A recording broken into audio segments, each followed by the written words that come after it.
Good afternoon and welcome to the Legislative Funding and Public Affairs Committee of the Mid-Peninsula Regional Open Space District. I am Margaret McNiven, Chair of the committee. This meeting is now called to order. It is 2 p.m. on June 27th, 2023. This meeting is being held in person at the District Administrator's Office and by teleconference pursuant to Government Code Section 54953. Members of the public can attend and participate in the meeting in person or via Zoom. Instructions for submitting public comments are available on the meeting agenda. Clerk, will you please call the roll? Chair McNiven, Here. Director Sear, Here. Director Christine Tucker. Here. Thank you. Clerk, are there any oral communications? We did not have any. Thank you. May I have a motion to adopt the agenda? So moved. Second? Yeah. Clerk, may we have a roll call vote? Chair McNiven, Yes. Director Sear, Yes. Director Christine Tucker. Yes. Thank you. Motion passes 3-0.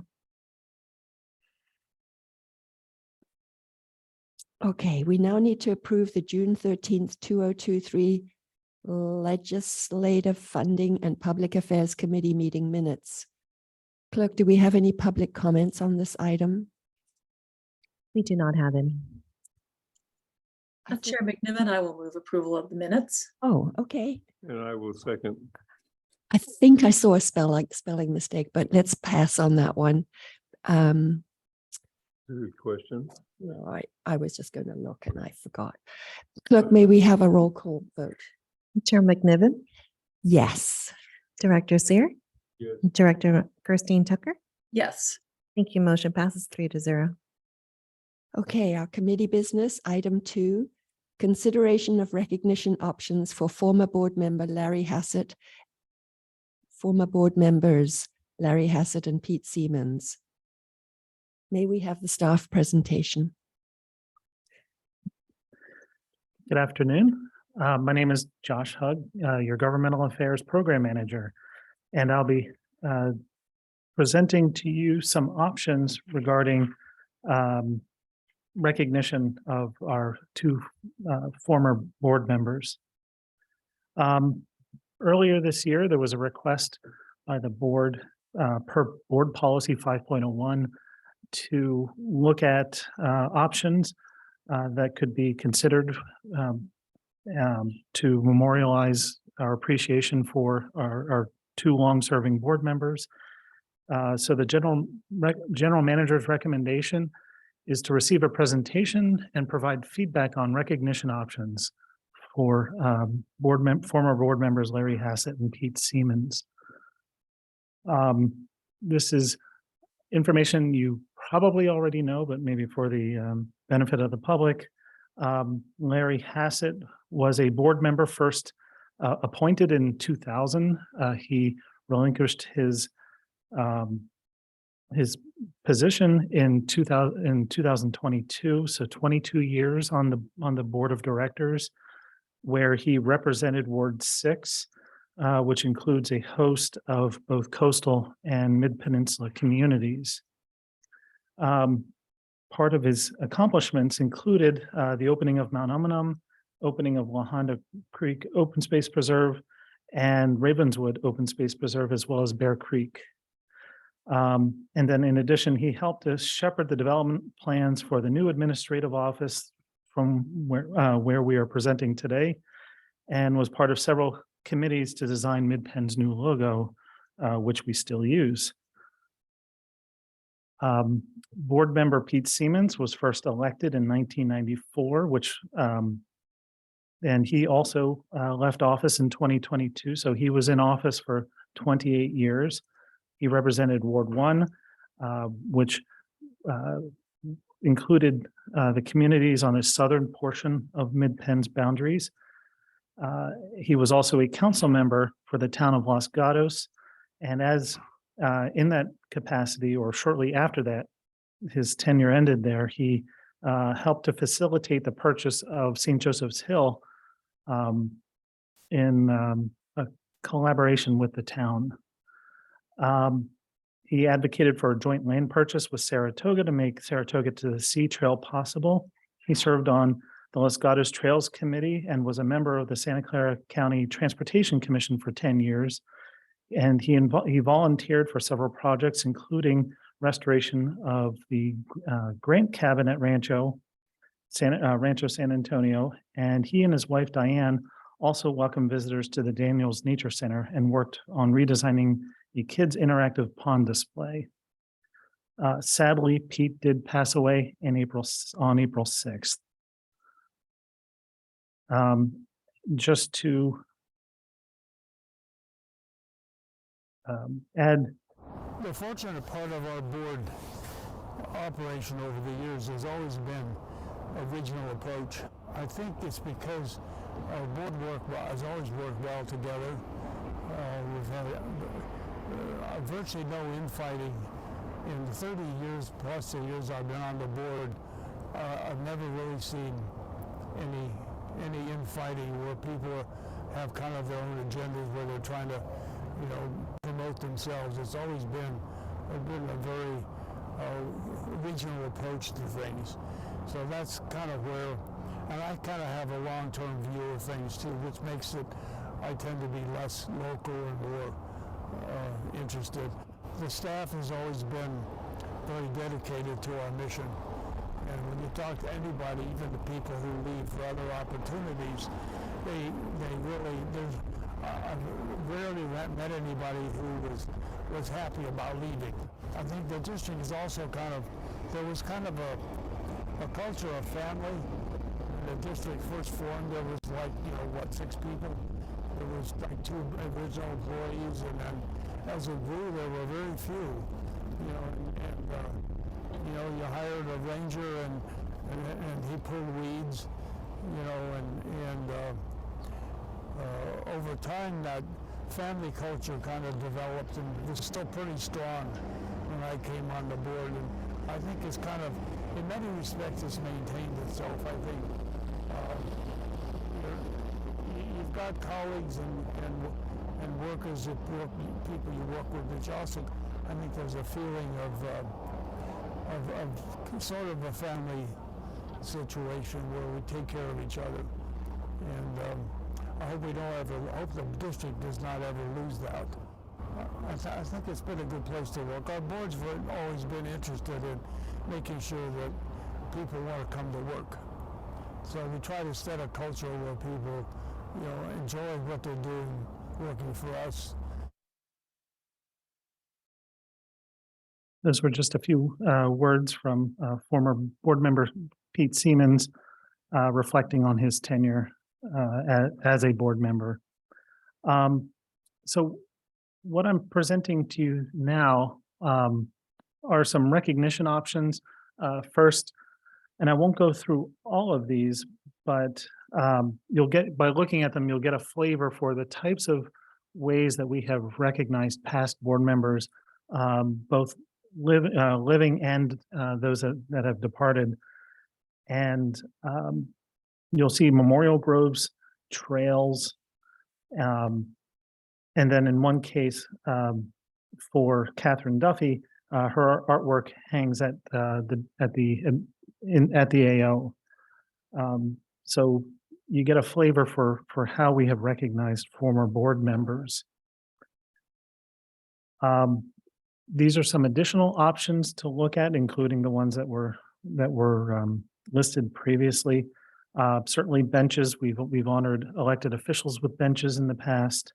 Trail namings, a rock with a plaque along a trail or at a staging area, facility naming, and then dedication of redwood trees or a redwood glen. And this one would have to be considered in the context of some of our acquisition partners, because they have also recognized their donors in that manner. So we'd have to coordinate that. To get more specific, these were some options that staff had put together for former board member Larry Hassett. You'll see here a trail naming, a reference library. He has an extensive collection of materials that he's He's offered to donate to the district.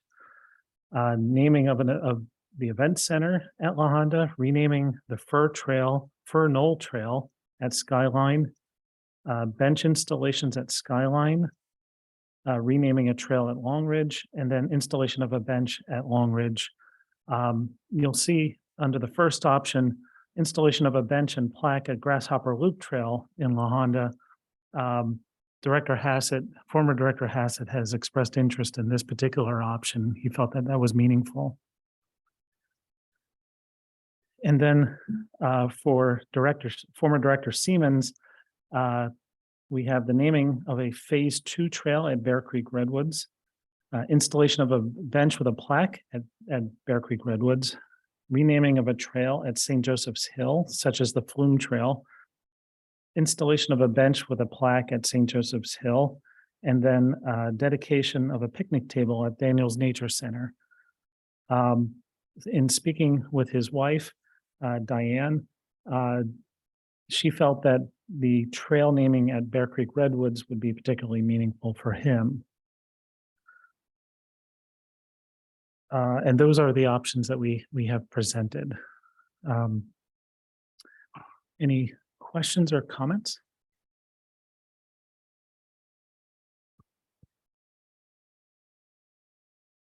Director Seer. Thank you. Well, I think all of the options are really interesting.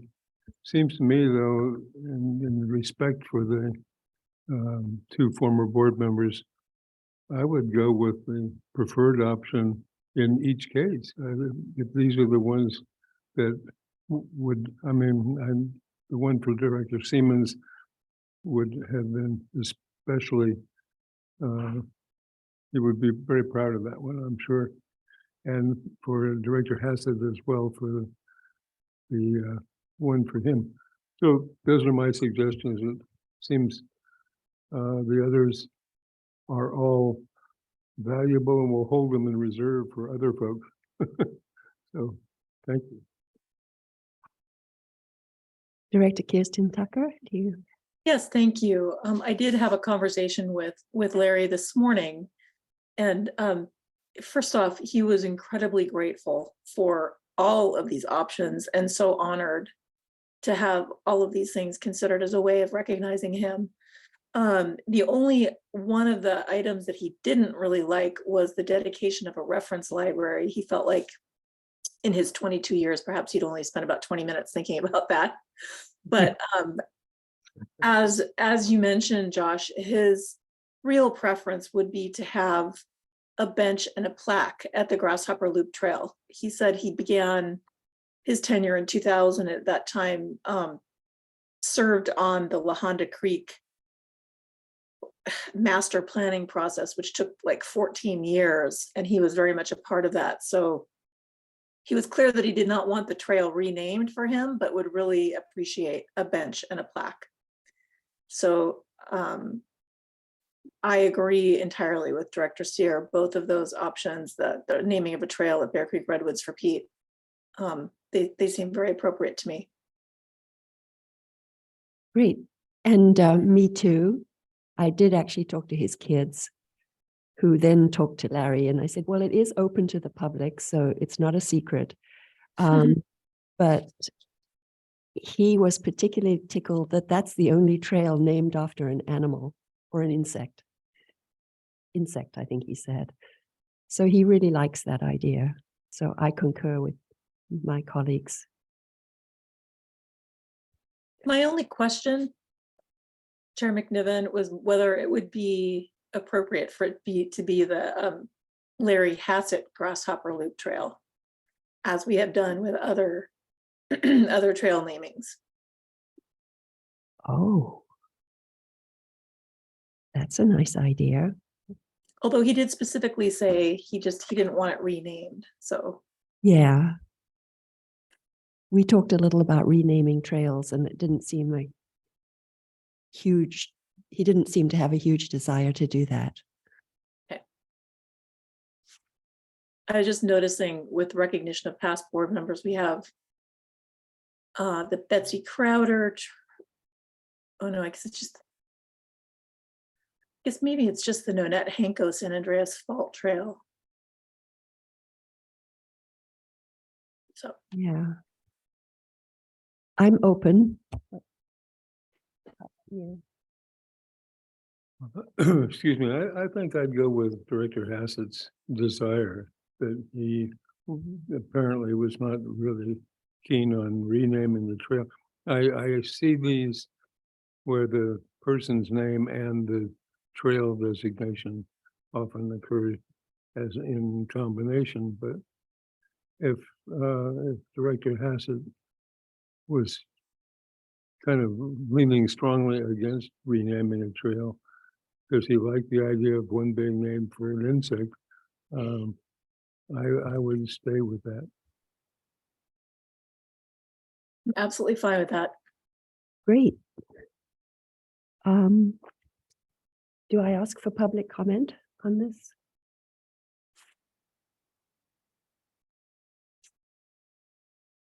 We do not have any public comments. Okay.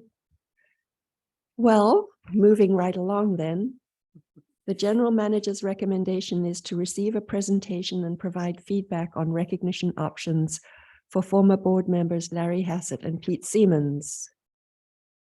May I have I don't think we need a motion.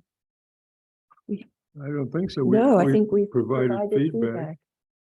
And is staff clear on the direction of the committee? Yes, it sounds like the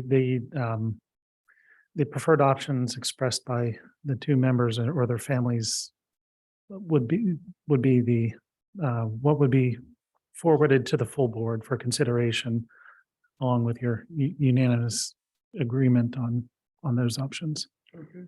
Perfect, perfect. And on that note, Shazam, 17. meeting is adjourned.